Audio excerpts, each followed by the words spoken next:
All right, welcome back to another interview for Artificial Ignorance. Today I'm talking with Harrison Telyan, who's co founder of NUMI, which is a design agency or design subscription rather for startups looking to partner with a community, a guild of experienced designers, and really kind of provide all of their design needs, right? Harrison, in addition to being a Y Combinator alum, he graduated from RISD, the Rhode Island School of Design, and was, the first designer at Imgur, where he played a really pivotal role in, helping design and scale the platform to 330 million monthly active users.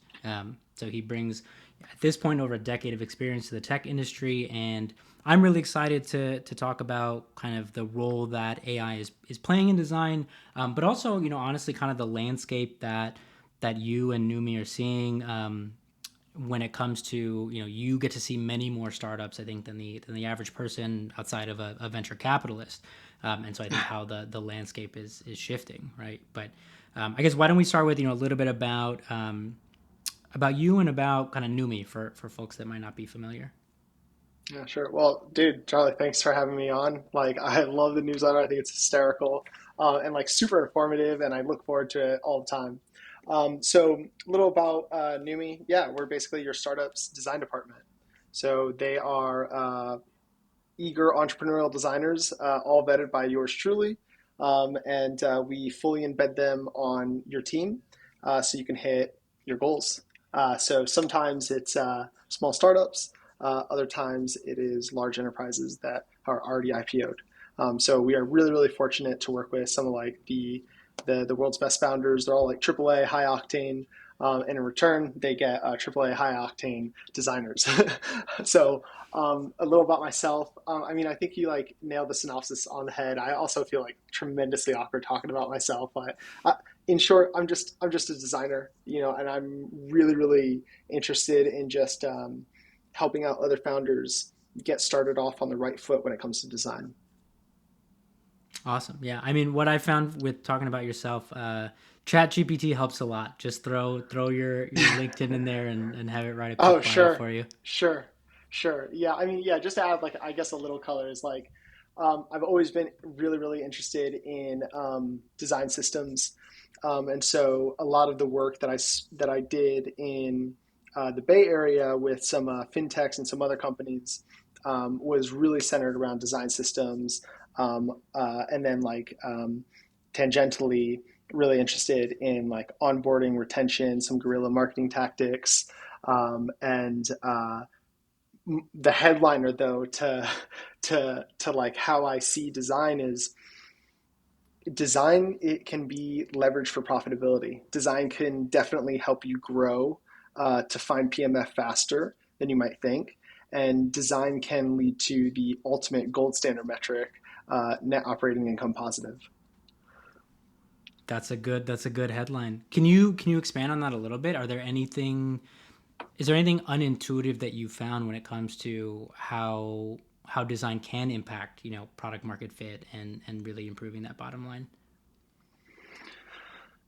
Yeah, like um, oftentimes when I'm talking to founders, and I'll talk to like, and you're right, like I do have like this insane.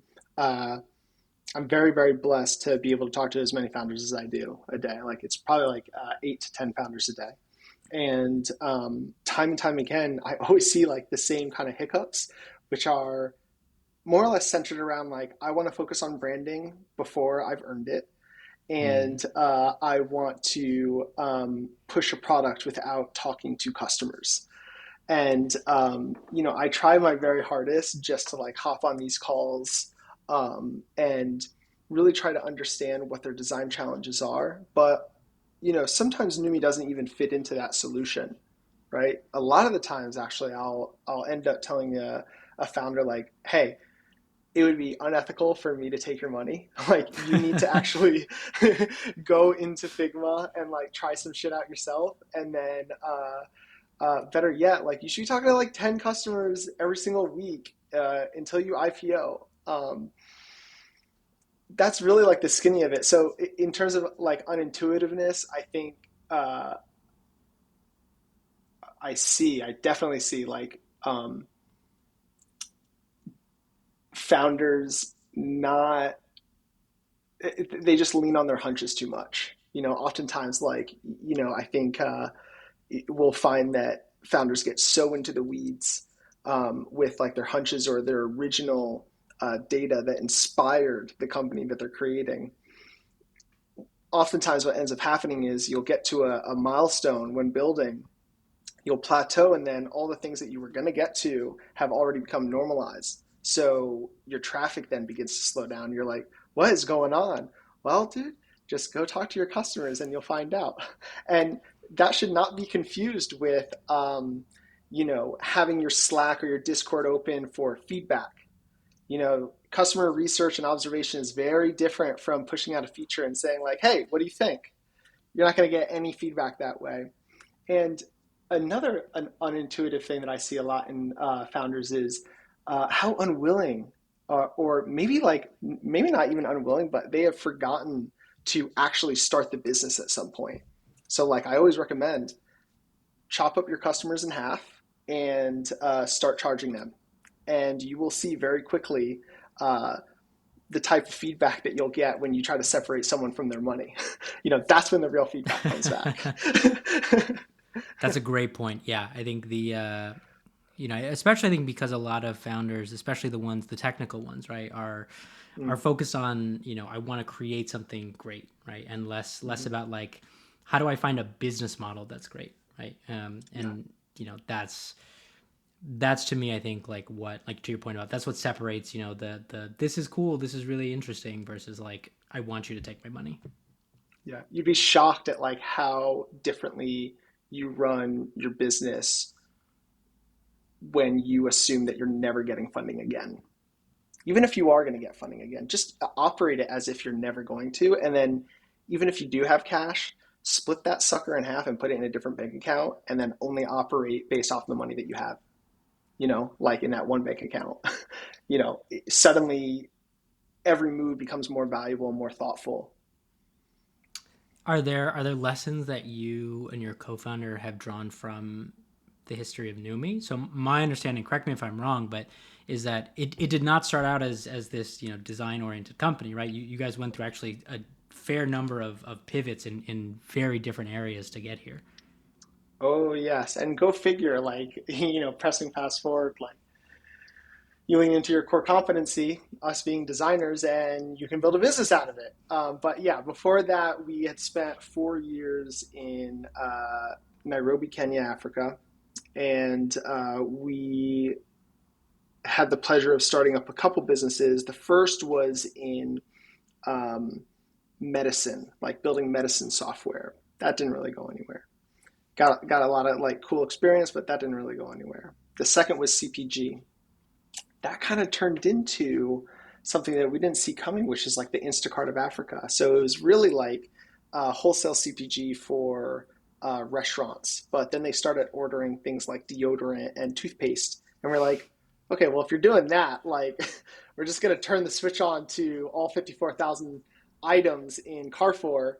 And suddenly, yeah, it scaled to like crazy heights. But ultimately we had to wind it down, let go of like 400 people, because the unit economics just did not work out for the boda riders, what they call the motorcycle riders that deliver the food. Is everyone during the COVID times um, wanted everything delivered on time and online, so naturally the motorcycle riders prices quadrupled.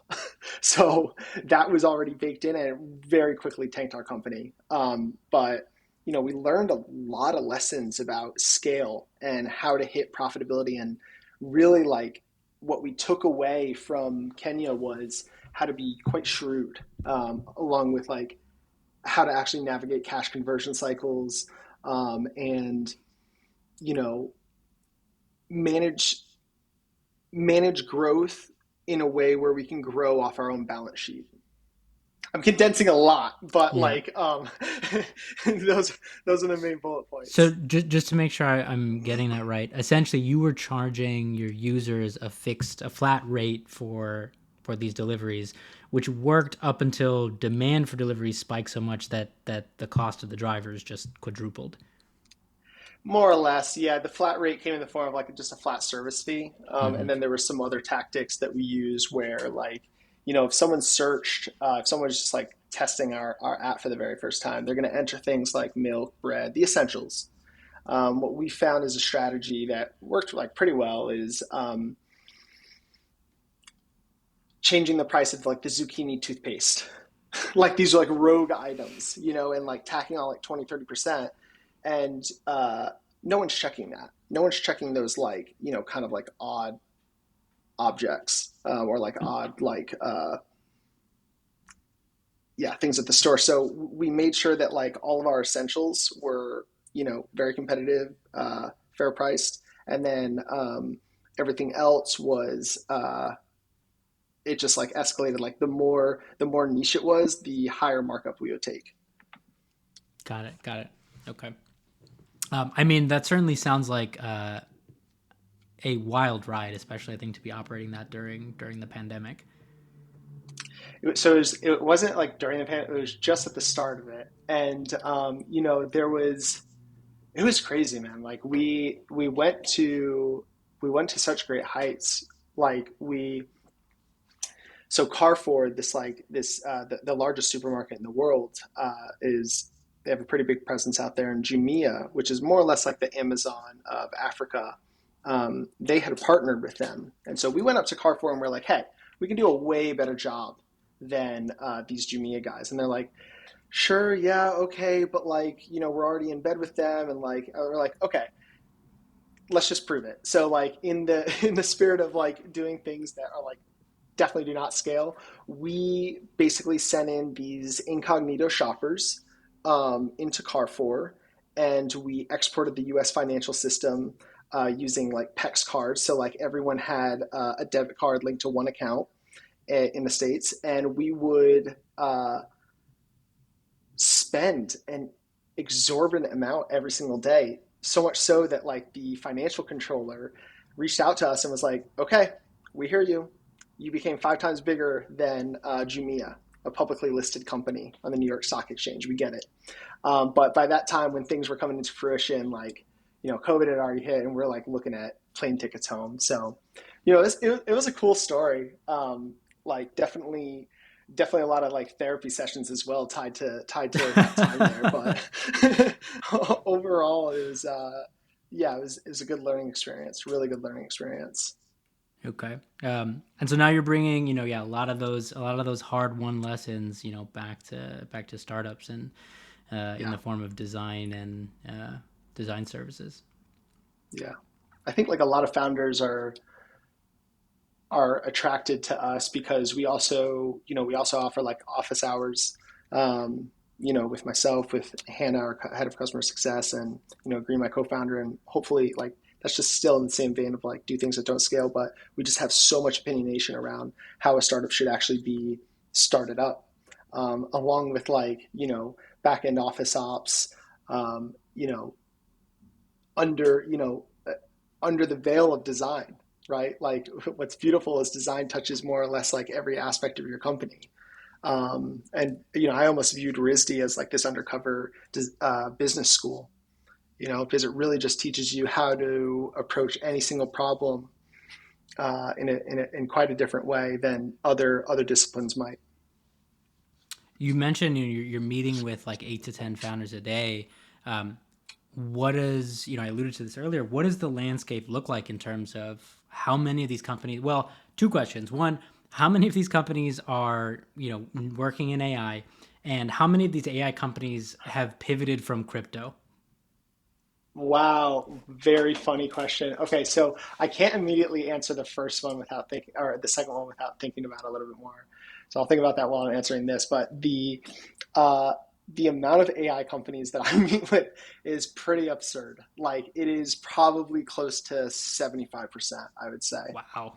Yeah, yeah, and a lot of them, a lot of them are typically like rapper-esque, Mm-hmm. just like they're kind of like, vaporish, but they have some novelty in the sense of like that one crucial part that they've changed, they're experts in. And so you look at like those types of companies and you immediately, disqualify them. But then you look at companies like Jasper.ai and they're still around. Why? It's because they do prompting really, really well for their ideal customer. So who am I to judge? So And you I'm sure, yeah. what's it? So Go on. you're ultimately bullish on, or rather, just not immediately dismissive of like ChatGPT wrapper companies is the takeaway. I'm not immediately dismissive because you know, the best thing to do is just bet on the founder. So if I was going to take a bet, it's going to be, on the founder versus the company they created. Like, I just look at our story. Like, imagine if, you know, like what a terrible bet, in most of our pivots.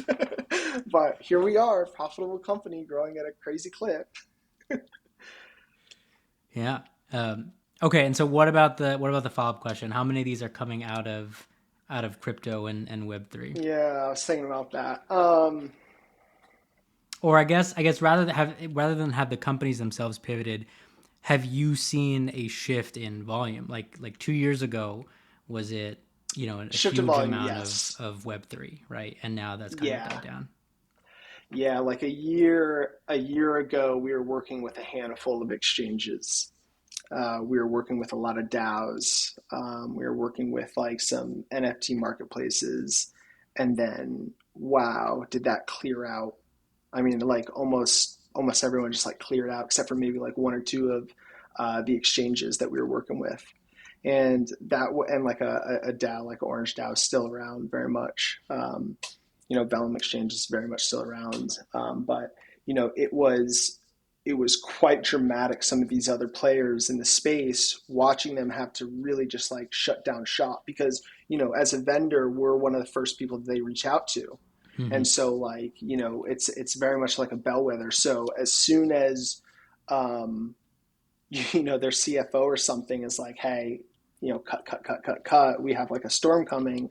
We get cut, and then the NBC is like making a headline around like the economy, turning to shit or something. So yeah, huge, huge departure away from that space. But it's funny now that I'm actually like saying this stuff out loud. Like I have just in the past week spoken to one exchange, and one of our clients actually is like doubling down on um, on their crypto service. Yeah. Okay. So yeah. And with the AI companies, what um, I guess like let's take a step back for a second, right? And talk about how are you seeing AI impact the design space, right? Independent Mm, of these companies, right? Like, how are you seeing? There's so much tooling out there right now to, we have these. The way I see it is like we have these like engines of creativity, right? Like now somebody like me who's never illustrated anything like aesthetically pleasing in his life, right? Can create this beautiful image from scratch, and but these tools are so unrefined, right? And there's yeah. a I assume there's a very long way between I can make a beautiful like photo or photorealistic image versus like what am I actually doing as a designer and how am I incorporating these tools. I think everyone's just waiting for AGI, right? Like, if you look at like yeah, like a lot of our customers will end up like screen sharing, and they'll say like, I made this with GPT or like Dolly or something, or like UI Izzard or Butter, or one of these other, or like framers like prompting site. They're all terrible. But that's not really a good way to look at it, right? Because the other way to look at it is, okay, well, they're first to market. Okay, like they are in the process of building and collecting information, refining and optimizing. The real problem that I see though is none of these companies have design leaders working behind their prompting or their code, and so naturally they're capped. Hmm. Um, certainly NUMI has AI moves that we're working on that we're keeping kind of close to our chest. But I'm looking at the landscape and I'm quite bullish on how AI is going to serve the design community. It's really, really easy for a designer, and we hear all the time from guild members at NUMI, like, is AI going to replace me? No, it's just going to allow you to do work faster, more efficiently, and like it's going to take away all like the kind of like rote administrative stuff of design. Like it's really like quite fascinating how well even GPT-4 can pick up on colors, composition, style. Okay, well, like how does that actually translate into sales? Well, for us, maybe it's something where a client comes on and when they're onboarding, they share some mood boards with us and we're able to assess that and put it into a brief for the designer. There's all these different ways that you can have AI be part of the connective tissue that is the design process. I don't think that companies like Framer or UI Izzard or some of these other prompt to site businesses are very good, but certainly I'm not dismissing them. I have them all open on tabs. I'm checking them every every once in a while. But I do, man, I come across so many AI tools, and we have all of them documented. I probably can make a safe bet that NUMI has the biggest like repository of resources um, within our designer manual, um, just given to our designers. Probably about 60 of them are like AI focused or backed. Wow. If that gives you any indication. I wanna dive a little bit deeper into that. So, you mentioned the question of like, will AI replace the designer, right? Mm-hmm. And if I am somebody who I'm a freshman at RISD, right, and I am staring Mm-hmm. down this tidal wave of AI, and I see people saying like, oh man, like yeah, graphic designers, like good luck, right? Like pick a different career, right? What would you tell me as that freshman year student about thinking about the next 5, 10 years of design? Graphic design is a bit different from product design. The graphic designer, I would say, um, I wouldn't say this to them, but it is a little bit more grim. But I would say, like, don't let that discourage you. Really, for like graphic designers, more visual designers, when they're dealing in terms of weight, composition, golden ratios, color, choreography of elements, that type of thing, that's graphic design. AI is not terribly good at that stuff. And it really just all comes down to model training. And lo and behold, most AI models are made by engineers that are not really into design. And so like the training is naturally not very good. It's not very pedigreed, right? So um, don't worry, graphic designer. Like you're all set for a while. But even GPT-4, we don't actually understand at the crux of it how it's actually computing. So it may very well lead into AGI that overnight just kind of like takes graphic design's role and understands composition, understands line weight, understands all these like elements that make up that discipline. For product design, it's very clear, or at least it's much clearer.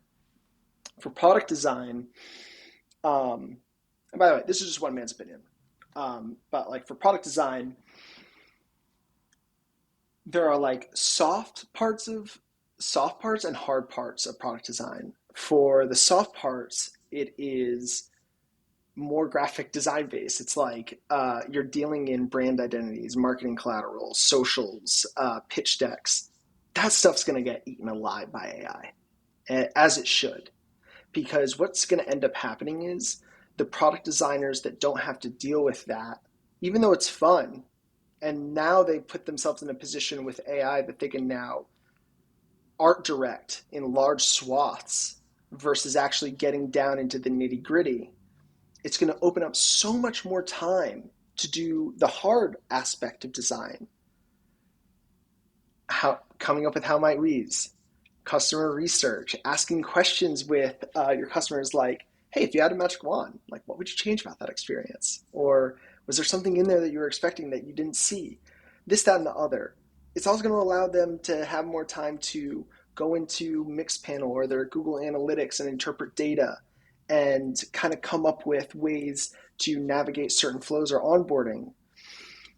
It's also going to allow them to build more camaraderie with the engineering team or spend a little bit more time working on animations that add a little bit more delight to that CTA, right? So it's going to crack open a lot more time for things that actually matter, that actually move a company towards PMF, versus focusing in on kind of like the soft side design. I mean, don't get me wrong, like I love it. It's like a cherry on top of the design process to work on like a logo or something, but holy shit, is it not important for your like I always remind founders that Craigslist was built off of blue URL links and they made 10 billion fucking dollars, right? Not sorry if I'm not sure if I'm not supposed to swear. But like All good. yeah, it like the market will pull value from your hands, whether you like it or not. But you have to make it valuable first. And I can tell you right now, a brand identity or a fresh looking logo or a CTA that like skips around and like throws confetti cannons at your face, that's just not going to get you to net operating income positive. It's not going to get you to a 30% month over month growth for a 6 month continuous, right? Customer research will, looking at your analytics will, instrumenting will, building camaraderie with your engineering team so that you have a direct reflection from Figma to implementation will. But yeah, I digress. Yeah, I mean, yeah, I think I'm, if I'm hearing you, it's like the hard parts of design are not like you're saying designing a logo, right? Yeah. It is like understanding business requirements and understanding customer needs, right? And that is a lot harder to automate with GPT-4. In the startup world. Now, as you get a little bit bigger, like I think we could all agree that we saw Uber and Travis Kalanick like kind of have a brand identity crisis together when he was still at the helm. That's when brand identity really needs a person. Like you're trying to localize certain aspects of your company's messaging, through visuals. Like that stuff is important. You really do need a person at the helm. But for these startups, yeah, like the softer side of design doesn't matter too much, as one might think. What do you think the role of, or even like, what is your take on the state of UX? I think when it comes to AI companies today, right? I think my like probably not that controversial hot take at this point is just like Copilot interfaces are they have a time and a place, right? And like personally, I am just Right. so tired of every AI UX being like, we're gonna put a little chat window on the side, and you can just like chat with our AI, right? Yeah, it's just like kind of just goes back to these rappers, huh? I think for actually, I know for coding, that's probably its most valuable place. You know, I think that's like super valuable. But for design, it's like quite, or for like UX specifically, so are you talking about like the implementation of the actual product itself into like other products, or are you talking about like how AI is able to like do information architecture or something? Yeah, so I think the first category, right? So like Yeah, there are all these companies now that are integrating. Let's say they're integrating ChatGPT or they're integrating another yeah, model, and I think there's a question of like how do you integrate that, right? How do you bring this yeah, new technological capability to your product? in a way that adds value, right? And I think the default like hammer reaching for a nail is we're just gonna have this little chatbot, right? I think there are other, Yeah.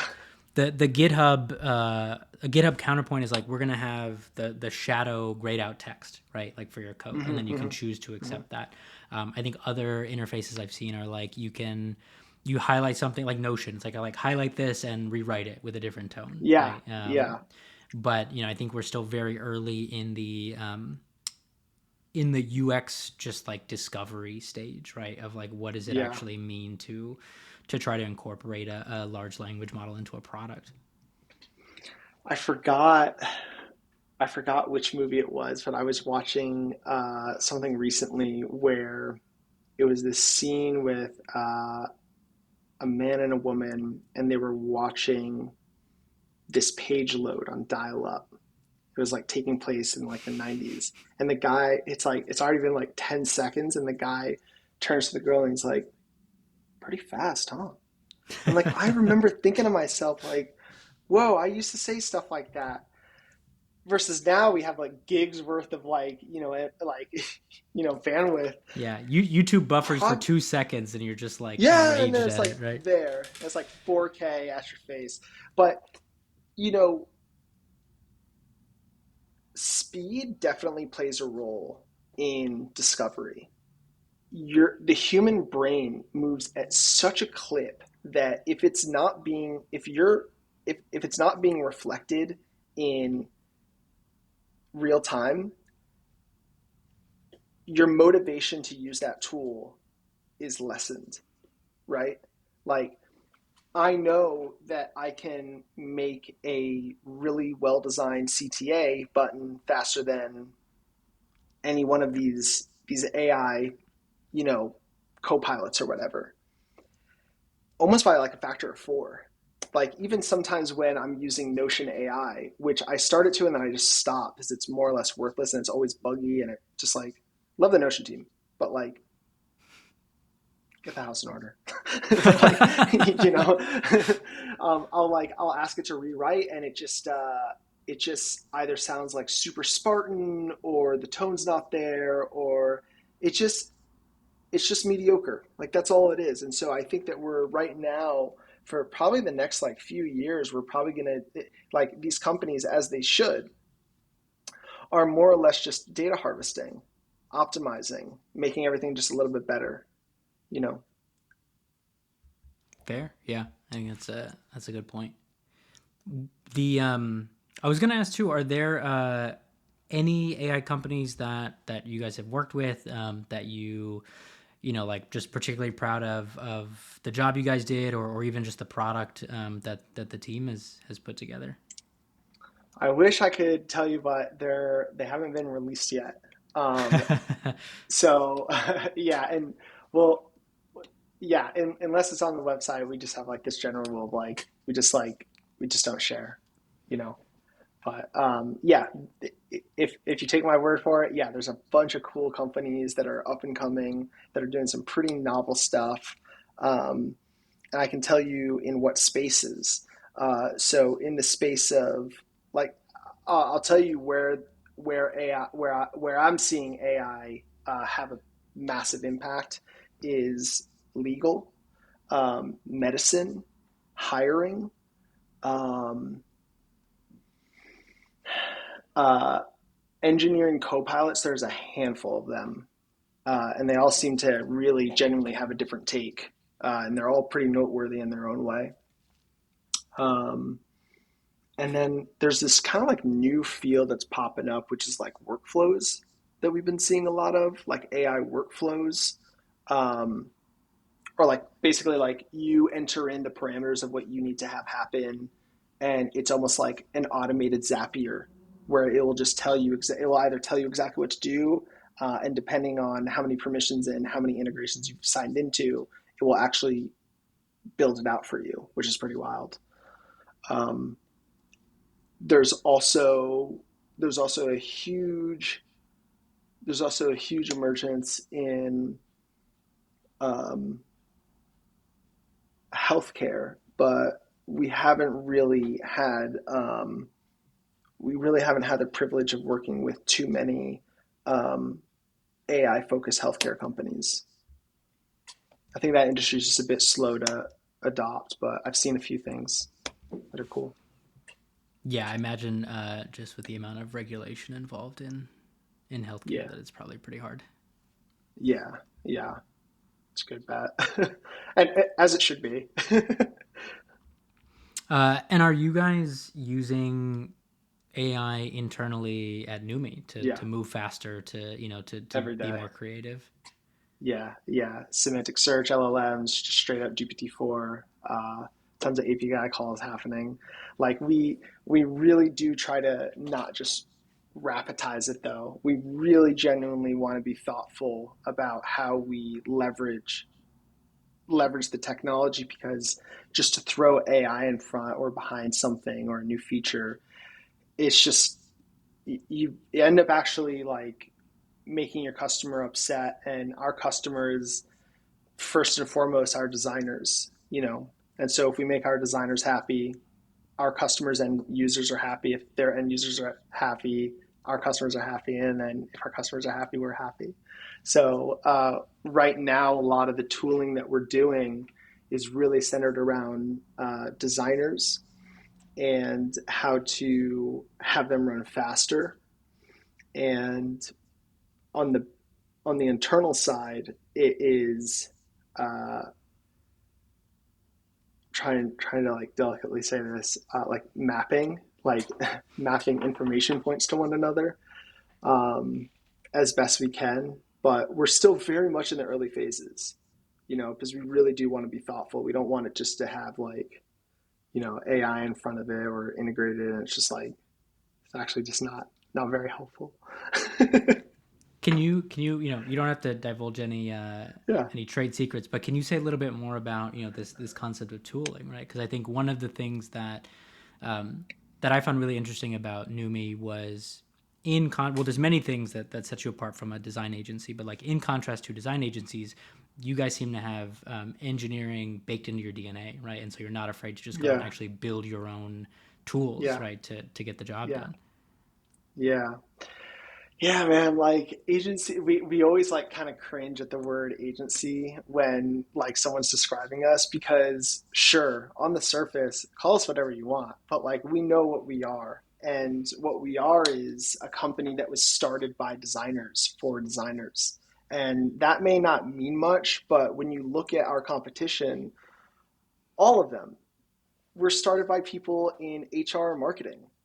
And then they just create these commodified versions of us that ask for the lowest price at the highest quality with the most communication. We just take a different approach, and that approach is, how can you lift up the designer through technology? How can you make, how can you remove all the BS from the admin side of what they have to do so that they can get back to designing? It really just all comes down to leveraging tech to remove the BS to make the designer move faster and put them up on a pedestal. It's actually very similar to how Airbnb thinks about its host. Put them Hmm. up on a pedestal, and the rest will kind of just like work itself out.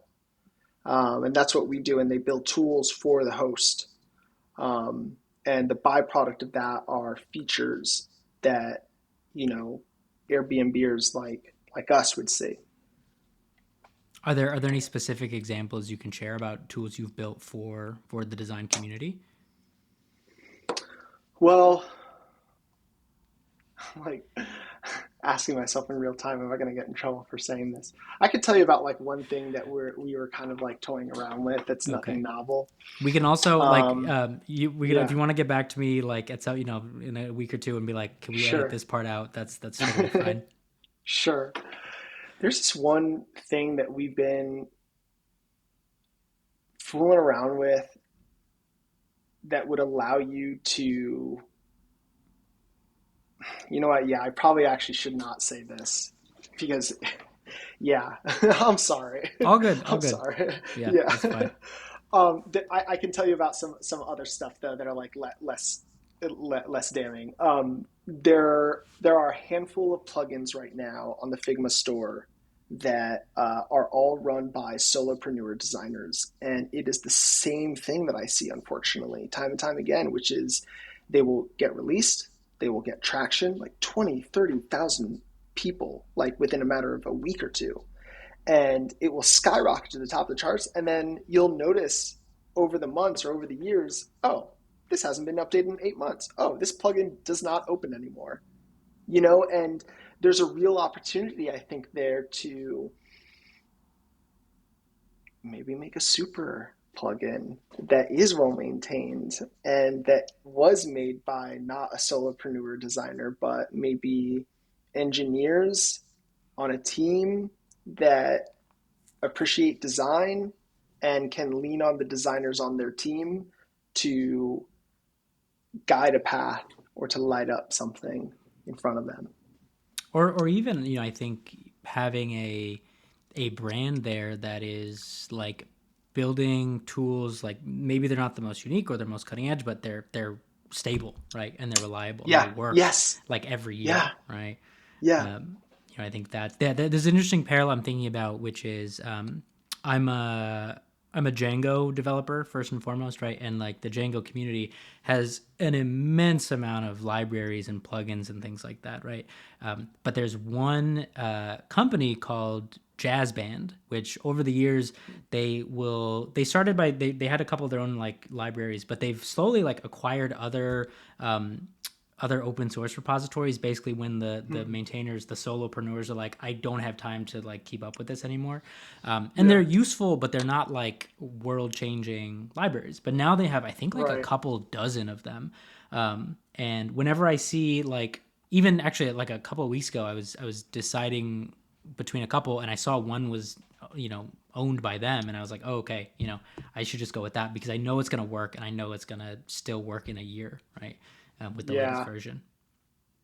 Yeah. And that's also, you bring up like open source. Like there are a handful of projects. I'm just going to link you in the chat, but like you can open it up. But we work with a handful of open source uh, projects.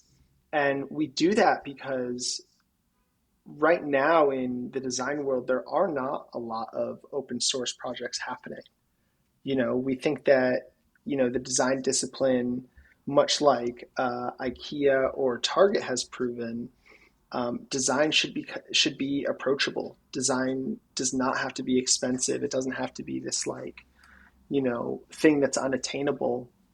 What if, it's just starting off making brand identities for, um, some of these languages, but the idea here is tomorrow it might be a design system. Tomorrow it might be a plugin that companies can use to just like automate or press fast forward on the design thinking path. So there's a lot of interest in the open source community with NUMI. There's a lot of interest in automating the design process, not the designer. And there's a lot of interest in freeing up time from the soft side of design so that you have more time to focus on the hard stuff. Yeah. How do you, And how are you seeing it? I mean, I think I would probably I think about it less so from design, but I do think a lot about the question of will AI replace programmers, right? Yeah. And I come back to I think the answer depends on whether demand for software is fixed or not, right? So I am blanking on the term. There's a term from economics which is like induced demand. That's the term, right? Which is that if you create more supply of something, it will actually trigger more demand, right? So the canonical example here is a highway, right? There's Or like, McDonald's. uh, yeah, like on a highway that you've got full congestion, so the government's like, let's add another lane, right? And they add another lane, and for a couple of months, traffic gets better, but then all the people who previously weren't driving to work see that congestion has gotten better, and they're like, oh, I should drive Texas, now, Florida, right? yeah. And LA. it just gets bad again, right? And so Yeah. through that lens, I think about, okay, if AI allows every mom and pop business to effectively have a full-time software developer in their pocket, right? Mm. Um, Whoa. does Tweet. that, does that, one, it will create an immense amount of new software, but Hmm. what does that do to demand for software as a whole, right? Like if you could Hmm. now Hmm. just sort of say, oh my God, like I can get, you know, 90% of what I want out of this thing, but like that other 10%, I still need a person, right? It might be actually like net more software developers in the world if the amount of software demand increases by more than an order of magnitude, right? And I think I go back to what you said about there is a cohort of programmers that are in trouble. I think there's no kind of getting around that. I Sure. think about the journeyman type of programmer or designer, right? Where it's like, look, if you're just cranking out like CRUD apps all day, or if you're just cranking out logos all day, right, you're probably in trouble. Yeah. But if you are a level or two higher at like the artisan level, right, at the craftsman, then I think there's actually a lot of opportunity, at least in this moment, still to incorporate these tools into your toolkit, right? I mean, how would you respond to like that freshman that wants to get into CS, like that I has think, no experience, that's reading yeah, all those job applications with like needs 4 to 6 years of experience. I think it is still an incredible time to get into programming and software, right? Yeah. Because one, I think with tools like GPT-4, the learning curve has flattened dramatically, right? I think about how hard it was to learn to program. And honestly, I think some programmers probably will see this as a net negative, right? Where they're like, no, you know what? I spent hours debugging like missing semicolons, and it is not fair that like the new generation doesn't have to do that. But I see that as a good thing, right? It's like, cool. Yeah. Like, how amazing is it that you can just take this error, you can take your code, you can take your error message, you can throw it in the chat GPT, and 8 times out of 10 it will probably Yeah. it will at least give you the right direction to go in, right? And eight Right. times out of 10 it'll solve the problem for you, right? And so I think because the learning curve is so much less steep now, it means you can get up to speed faster. It means you can unlock Yes. ambition, right? Like there are projects that I would never have dreamed of starting that I have done now, right? So I think I may have talked about this before, but like I built a Chrome extension for myself, which I had never done that, and I was just like, look, I could bash my head into this for like a week or two and figure it out if I want to, but I really don't feel like having to dive into like the internals of Chrome manifests and like the engine and the permissions and all that stuff.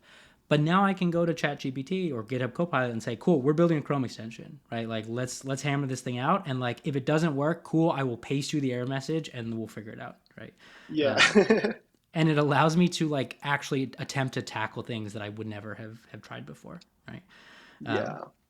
Career wise, I think there's a lot that's fluid, right? But I still do think that again, if you can get to a level where you're able to command the tool, right, rather than just be Mm. replaced by the tool, right? I think Yeah. there's still opportunity, and Yeah. certainly if you can get to a point where you are helping to train and fine tune and deploy these models, right? I think there's probably a decent amount of job security there too. Yeah, I think UX writers, there's like this huge opportunity for them if they can see the parallel opportunity to become prompt designers. Something that like we have held like a seminar or two on is how to leverage how to leverage you know GPT-4.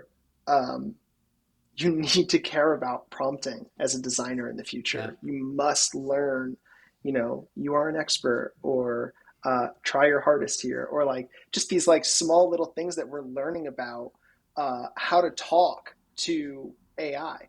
You know,